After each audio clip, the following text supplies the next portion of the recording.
FIFA world cup 2026-এ আজকে প্রথম ম্যাচে মুখোমুখি হবে অস্ট্রেলিয়া ভার্সেস ইউএসএ, যেখানে ইউএসএ জিতেছিল 4-1 গোলে প্যারাগুয়ের সাথে এবং অস্ট্রেলিয়া জিতেছিল তুর্কির সাথে।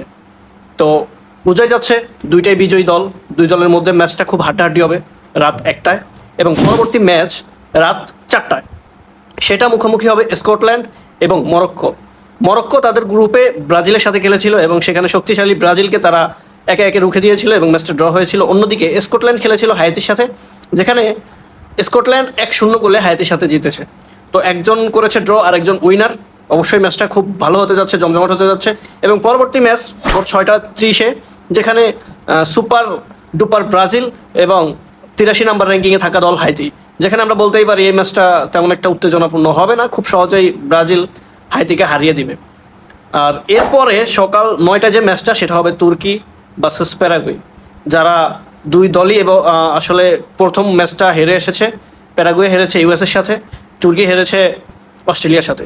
তো এই 4টা ম্যাচের মধ্যে কোন ম্যাচের গোল প্রেডিকশন কি হতে পারে, কে জিততে পারে, কমেন্টস করে যাবেন।